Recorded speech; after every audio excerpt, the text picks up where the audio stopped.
లోకం ఒక మాయని తెలుసుకున్నాను.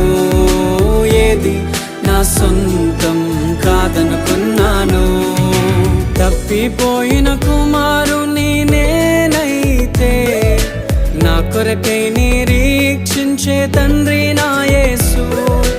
తప్పిపోయిన కుమారుని నేనైతే నా కొరకై నిరీక్షించే తండ్రి నా యేసు.